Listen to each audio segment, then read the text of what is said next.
Baik, kenaikan harga kos penyelenggaraan seperti racun dan baja sehingga 50% sejak pandemik COVID-19 ternyata membebankan usahawan sektor pertanian, terutamanya kebun kecil. Justru itu, mereka ada harapan sendiri kepada bajet 2022 yang akan dibentangkan hujung bulan nanti. Selain masalah kenaikan harga, usahawan tani ini juga berdepan dengan lambakan hasil ketika pandemik. Ini kerana penutupan sektor ekonomi memberi kesan kepada mereka untuk memasarkan produk.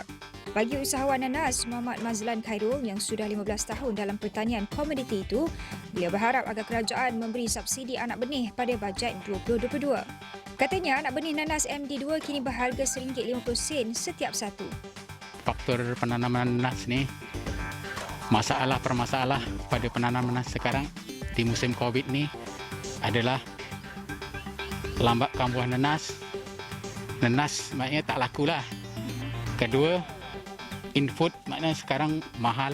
Maknanya bahan-bahan pertanian kita nak tukar pada variety lain pun maknanya perlukan modal yang baru pasal benih Josa tak berapa mahal lah. MD2 terutamanya mahal lah. Harapan saya maknanya untuk penanam nanas ni diberi subsidi. Benih, baja memang dah ada kan. Kalau kita mohon memang dapat kan. Subsidi MD2 ke supaya maknanya dapat bersaing pada petani-petani lain.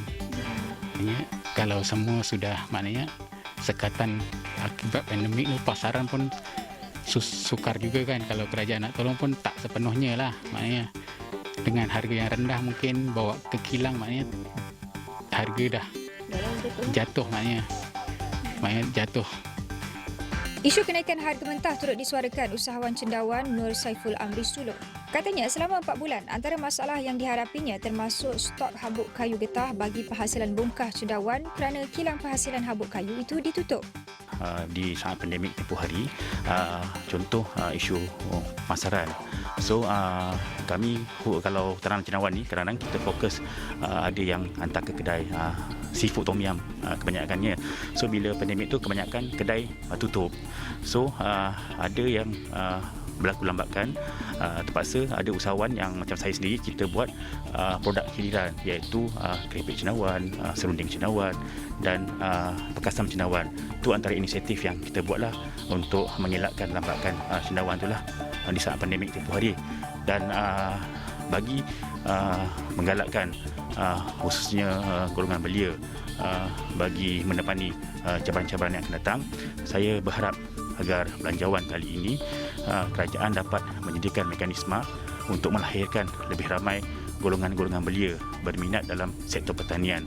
Dan saya mencadangkan agar program berbentuk mentor-menti ini diperluaskan di seluruh negara bagi kita meramaikan lagi usahawan-usahawan di sektor pertanian lah.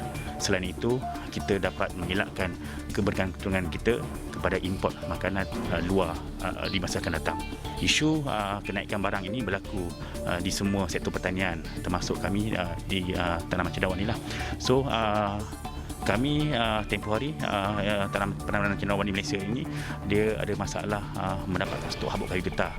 So masalah ini berlaku hampir 3 hingga 4 bulan di mana kilang bekalan kayu getah ini tutup.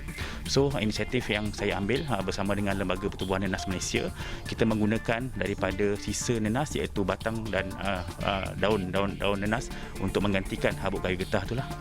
Dan ia berhasil lah dengan baik sekali lah hasilnya.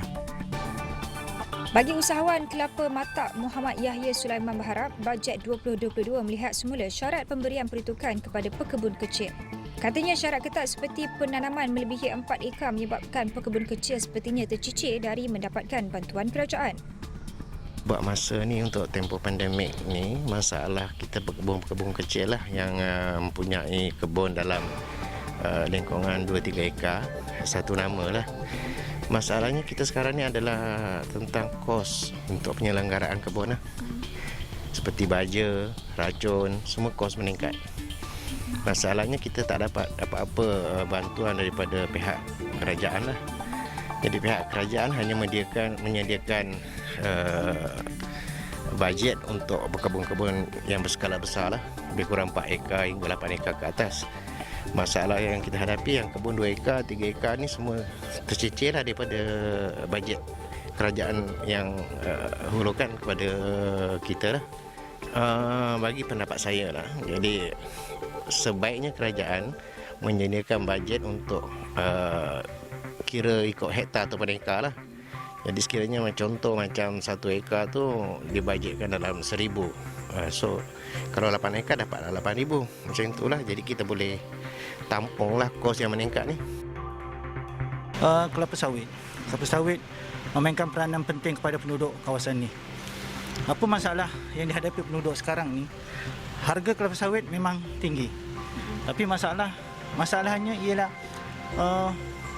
sumber-sumber seperti racun, baja, peralatan-peralatan berkaitan pertanian, harganya semakin meningkat di pasaran.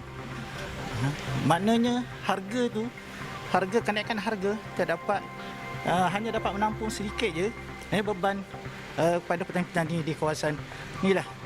Begitu berkaitan dengan bantuan-bantuan daripada kerajaan pertanian, Jabatan Pertanian.